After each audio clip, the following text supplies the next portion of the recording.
Hey everybody, welcome back to the channel. Grateful you're here. And today what we will be discussing is understanding human behavior. So have you ever wondered why you do the things you do? Why humans do the things they do? If you want to understand more about human behavior, it starts with this video. I've been developing a little bit of a framework and creating a curriculum based on understanding human behavior. And what we're going to talk about in this video are the 6 drives that shape our lives. Okay, so there are 6 fundamental drives of human behavior that everybody has. And it's just a matter of how we interact and choose, which determines the course of our lives. So, if you're interested in learning more about how to stop procrastinating, how to live the life of your dreams and not be a mere victim of circumstance, if you want to learn how to stop engaging in behaviors that you don't like, if you want to learn how to stop engaging in relationships that are toxic, if you want to learn how to move forward with your life in a more healthy and conscious way, it all starts with understanding human behavior. First, understanding yourself, then understanding others and how we can interact with others in this world. Thank you for being here, and we'll get started. So the first thing, the core framework we're going to be talking about, there are 4 pieces, okay? So there are the 6 drives or engines that drive our behavior. There are 2 motivational roads, 2 paths in which those behaviors can go. Okay, so one of them, we'll get into this later, but one of them is love, growth, conscious choice, challenge, discipline, and another is fear. It's comfort. It's not wanting to change. It's ignorance. Okay, so you could really say it's fear-based or love-based, fear-based or conscious choice. All right, little dance here. Woohoo! Go team, cheerleaders! Woo! I love me some cheerleaders. Damn, what are we doing? We're supposed to be professional. Oh, redo the video. Anyway, that's the framework for the 2 motivational roads. The 2 expressions or outcomes. Okay, we have healthy outcomes based on choices we make from consciousness, love, growth. And then there are shadow outcomes. When we make choices out of unconscious drives, when we make choices out of fear, when we make choices out of ignorance, out of comfort, those are shadow expressions. And those 2 different types of behaviors lead to 2 very different outcomes. So the motivations, the engines that drive us, there are different outcomes depending on what we choose. And that is the last piece. All right. So we have the engines that drive our behavior, the roads in which we can travel, the destinations in which those roads lead, the healthy outcomes or the shadow outcomes, and then you, the driver. You are in the driver's seat. You are in the driver's seat of your own life. And that comes on the basis of beliefs, identity, and conscious awareness. All right. There's a nice picture here that I generated.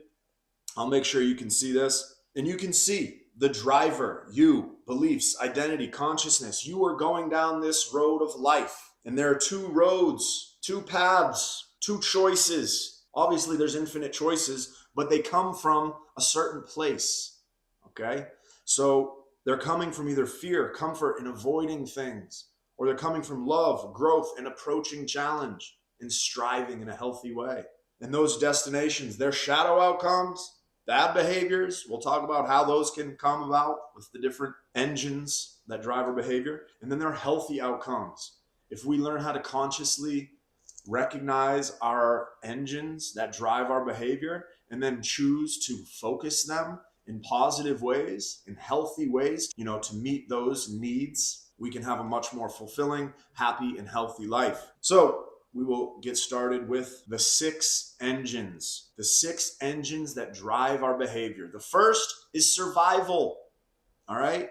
Survival. It's the most ancient, primitive, biological urge that we have. We are created to continue to procreate. That's the thing, reproduction. And if you want to know something really kind of funny that I was thinking about last night, if you think about it, do some research. Someone do math out there for me. Figure this one out. How long have humans been around? What's the average lifespan? And then figure out, based on where we are today, how many people have had to procreate for you to be here? That's like millions of people, you know what I'm saying? Millions of people have had to reproduce for us to be here now. Isn't that fucking crazy, dude? We are basically, it's like some people like fight or flight. I'm like, you missed one. And some people, the smart ones, are like, it's the freeze response. But it's like, no, motherfucker, it's the response. It's fight, flight, or fight. That's what we do as human beings. That's what we're doing. Anyway, that's our survival drive. We all have it. It's a natural biological urge for us to survive. We are always looking for threats in our environment. In the ancient days, when we had spears, little sticks to poke at the saber-toothed tigers, that's what we were fighting. We were fighting to survive. We were just trying to gather food, have shelter, and protect ourselves from the elements and the animals. Today, we're a little bit more sheltered. We're a little bit more protected, but we're still always looking for threats.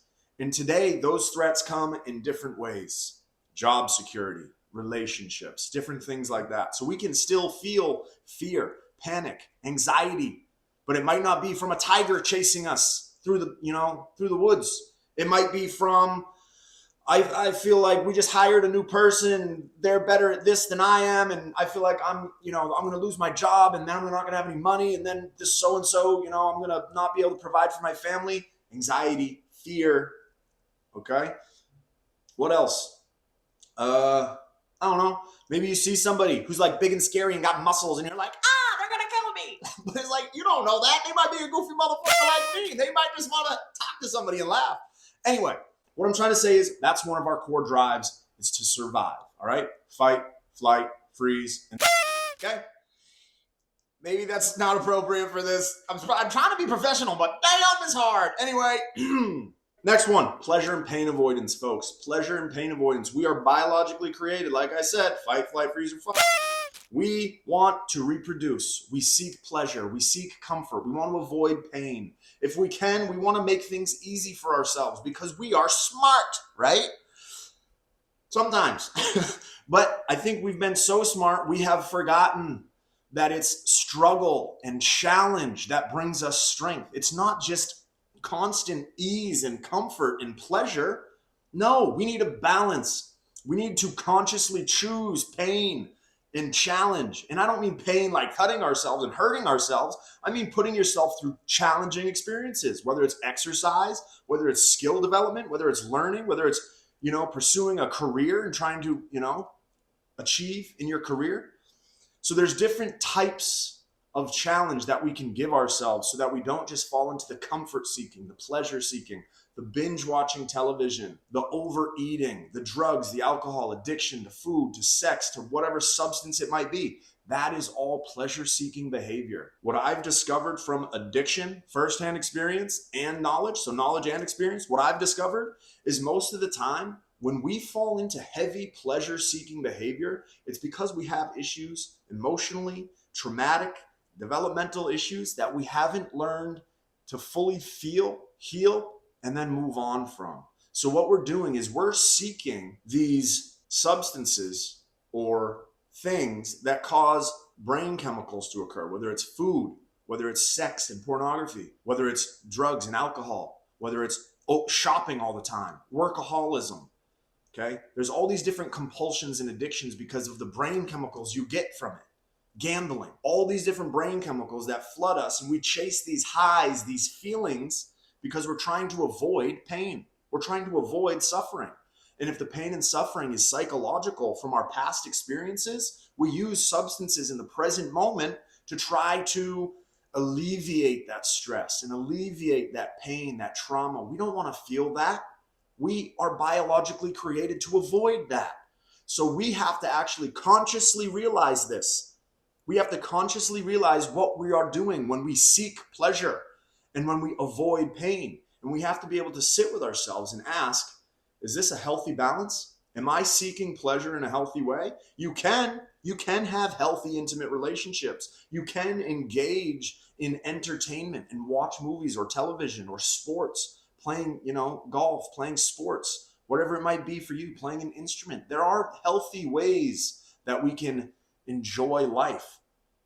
But we need to make sure we are doing that in a balanced and moderate way. And that's That is where conscious choice comes in. Okay, so these are primarily what we call the foundational drives. All right, it's basically the survival mechanism. We are reproductive animals, basically. All right, we got the reptilian brain, the mammalian brain, and the conscious mind. Okay, the reptilian brain, it's just survival and reproduction. The mammalian brain will go a little bit into the next two drives, which is more social. The social drives, connection and belonging, love and belonging, intimate relationships, family, friends, colleagues at work. We are social creatures. We grew up with tribes for hundreds of thousands of years. We have survived because of our ability to work together. If we're isolated and alone, we don't survive. It's better for us to collaborate with people, to unite with other people. When we think about it, back in the hunter-gatherer days, before money was a thing, there were only resources, natural resources, to build shelters, to build weapons, to build clothing, whatever it might be. And there were skills that people had, hunters, elders who had wisdom, teachers, caregivers, healers. People had skills, and they used those skills to uplift their tribes, their communities. Today, everything is focused on value, money, and we've gotten away from realizing that money is just an agreed upon medium of exchange for goods and services. Girds? For girds? What the fuck's a gird, bro? Okay, money is just an agreed upon medium of exchange that everybody has collectively been like, oh yeah, money, yeah, that's a thing. Let's all agree that that has value, and then we can trade these little paper things for actual things. Okay? It's a created concept. It's not real. Okay, it's real. It's real. It's real because we give it value. All right. But the whole point is, I'm getting off on a tangent about money when I should be focusing more on connection and belonging. Okay. We grew up in tribes where we needed a group of people to increase our chances of survival. Again, it comes down to survival. Social drives, love and belonging, intimate partnerships. There's healthy ways where we can have this. And then there are shadow ways. Okay. Some of the shadow things, people pleasing, fear of rejection, anxiety, isolation. You're afraid of, being humiliated. In our body, we feel physical pain from social humiliation or rejection. That's how wired we are for connection. Another one, status and recognition. This is a big one in this world today, especially in the Western civilization with capitalism. Okay? This rugged individuality. We're all striving to be our best. There is a healthy striving and there is a unhealthy striving. So healthy striving, seeking skills, trying to achieve and be your best, trying to be a leader, trying to increase the characteristics and qualities that you want to attain because you want to be a better person. All healthy striving. When it comes to unhealthy striving, arrogance, jealousy, envy, backstabbing, Machiavellian behavior where you're nice to someone in their face and then you talk shit behind their back. All of these things are when you're seeking power, when you're seeking control, when you're seeking resources for yourself, ego drives, greed. Those are all negative expressions for our desire for status and recognition. And again, each one of these drives has healthy and unhealthy expressions. So the reason we're creating this is so we can learn what the drives are, what the reason is for us behaving in certain ways, and then we can have more conscious choice in how those drives motivate us and how we choose to move throughout life. The two higher drives, meaning and purpose, having something you feel like you are here to do, asking deeper philosophical questions. Why am I here? Why am I alive? What is my purpose? How can I be of service to the greater good? This is the deeper, one of the higher parts of the mind, the functioning of a human being. We want to feel like we belong, and we want to feel like we have a reason for being here. If we don't have meaning and purpose, we can fall into nihilism, apathy, depression, feeling like it's all meaningless. What's the point? We have to seek meaning and purpose. We have to look for it in our own lives. We have to look within ourselves and ask those deeper, harder, more philosophical questions. Another part of these higher drives is understanding and coherence. As human beings, we want to understand our environment. We want to know what the threats are so we can survive and navigate. We want to understand why we're here. We want to understand how it all works and how we fit into this world, into this life, into this experience. That's where seeking wisdom comes in. All these different frameworks, these conceptual frameworks for psychology, philosophy, spirituality, religion, what astrology, whatever it might be. These are all different ways of interpreting reality and trying to understand it better so that we can navigate with more ease, with more stability. When we have a clear framework of how things work in the world, we're able to have more ease and we can move through life more comfortably. We can make better choices. I think these two higher drives represent like the prefrontal cortex. If you were talking about chakras, these would be like the higher chakras. This is where our spiritual wisdom and our longing for divine union comes in. Whether we know it or not, we want to understand what the is going on inside of us. Are we a soul? Are we consciousness? Are we different expressions of God? Or are we just a biological mystery that we don't understand? And it's okay. Whatever you choose is fine. But recognize this critical thinking. I don't want to tell people what to think. I want to teach them how to think. I want to inspire them to seek answers for themselves. We don't have to just listen to other people. Obviously, that is a good skill to develop because we can learn from other people.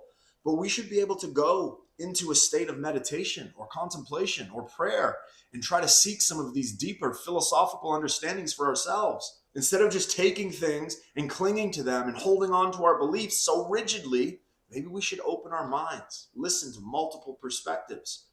There's something called cognitive dissonance. When we have a certain belief of reality and something else comes into our awareness that changes our mind and it shakes us, makes our beliefs feel like they're not stable, that's called cognitive dissonance. There's not a harmony in the resonance of energy of that frequency of thought and the frequency of your beliefs. We have to understand this energy, this cognitive dissonance. And then what happens is we either have to explore and examine our own beliefs. If that thought that we are recognizing is a deeper truth, we have to be able to integrate that with our own beliefs and then maybe readjust, recalibrate.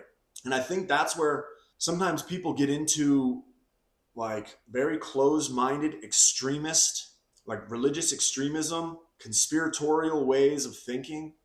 It's when we want an easy understanding, but a lot of the time I feel like reality is complex.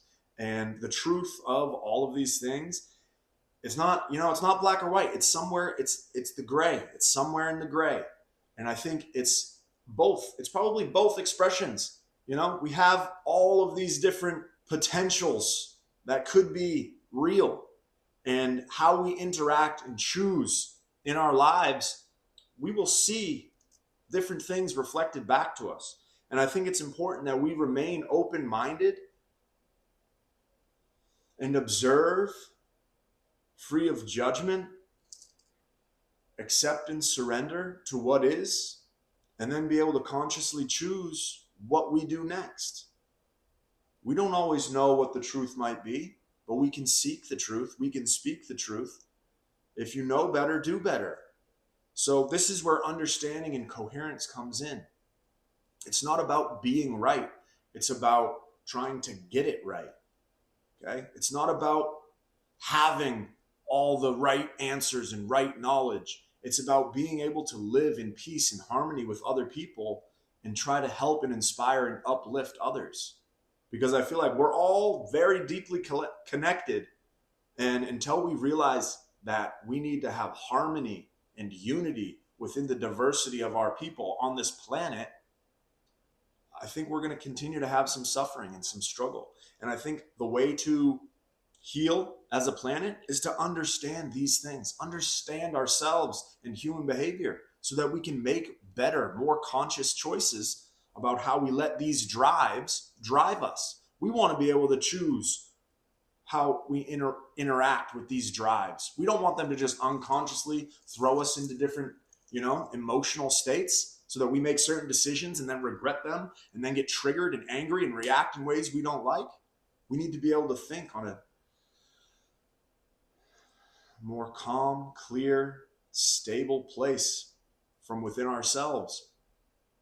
And if you're interested in learning how to do that, check out the 30 Habits in 30 Days video series.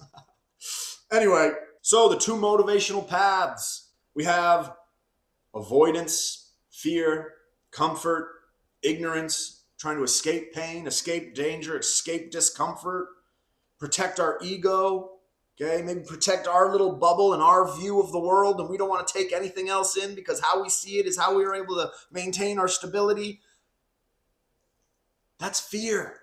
That's fear. That's rigidity. That's limited thinking. The results, fear-based decisions, stagnation, anxiety, depression, death, destruction. Okay?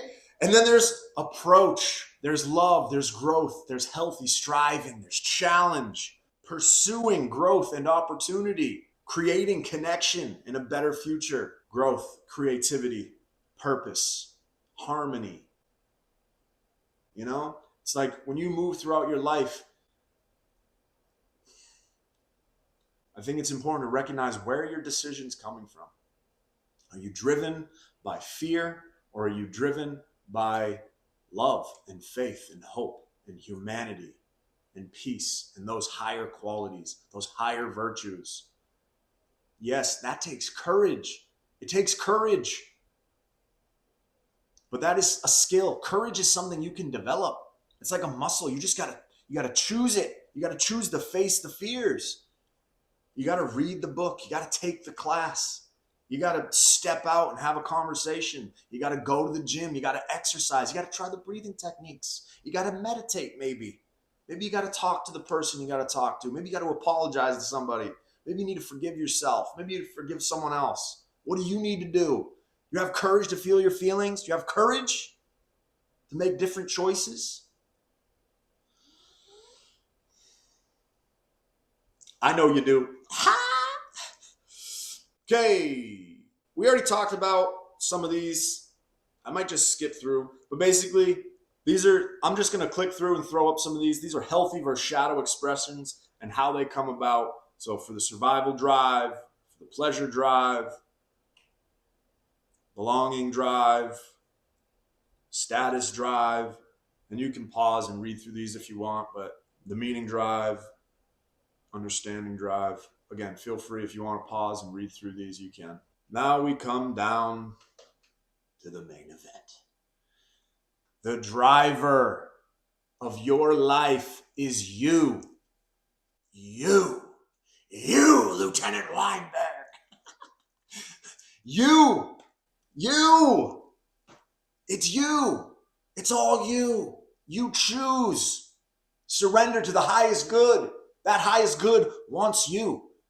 That highest good, God, consciousness itself, life itself, is you, and it wants you. It wants you to choose.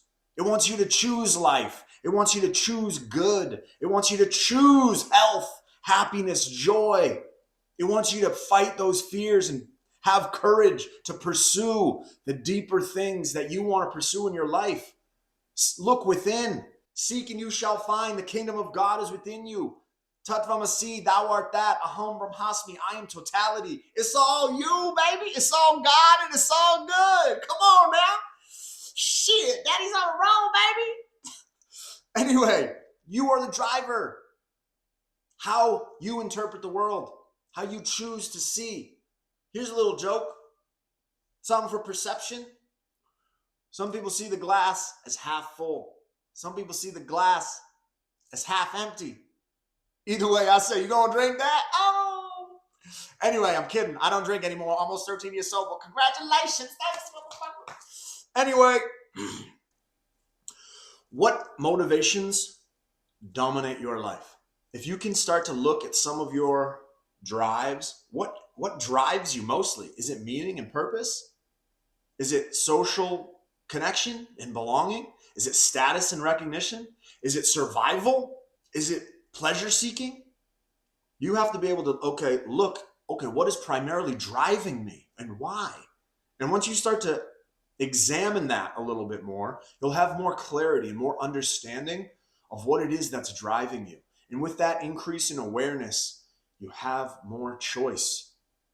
As you engage with those behaviors, as you have more awareness, The next time you have a choice to choose that behavior, you have a little bit more awareness and you go, oh yeah, remember that fucking crazy guy in the YouTube video? He said I have a choice in this moment, but I don't feel like it because I'm panicking. Okay.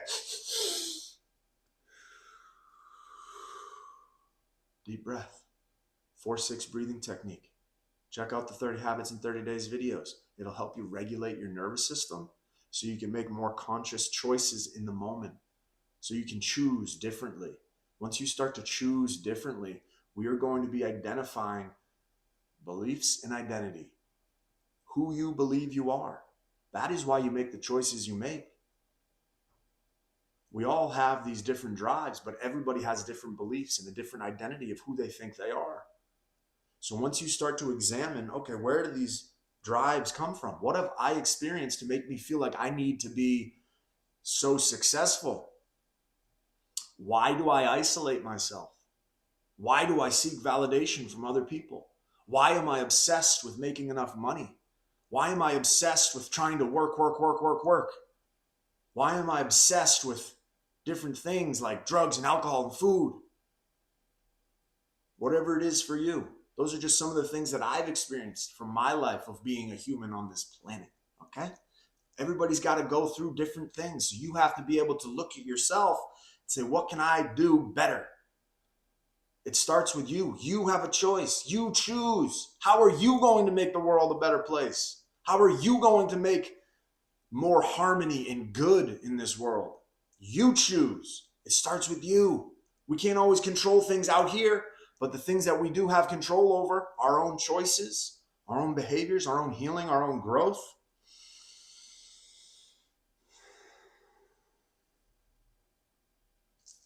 Focus on what you can control. You are the driver, okay? You are the driver of your own life. You can become a better driver, or you can be fucking crashing into shit all the time. It's up to you, man. Learn how to drive. Quit the drinking, motherfucker. Goddamn. Anyway, understanding unlocks redirection. The main message: many struggles such as addiction, jealousy, anxiety, loneliness are not random. They are misdirected expressions of normal human drives. Key insight: recognizing these patterns reveals that behavior often reflects underlying engines rather than irrationality or failure. Redirecting behavior. Understanding this system provides the power to consciously redirect behavior toward healthier, more adaptive outcomes. Agency and control. The drives are universal, but the driver is you. Through awareness and deliberate choices, you can. I can't read the rest because my little face is in the way. Read the rest of that yourself.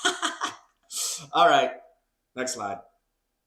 Thank you so much for being here. I appreciate you. Feel free to like, comment, subscribe.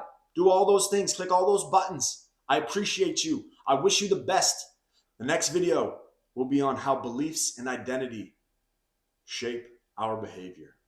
Okay? So that's primarily focusing on you, the driver of your own life. All right? So stay tuned. Going to try to get that one out to you probably next week. All right? Thanks, everybody. I wish you the best. God bless. Good luck.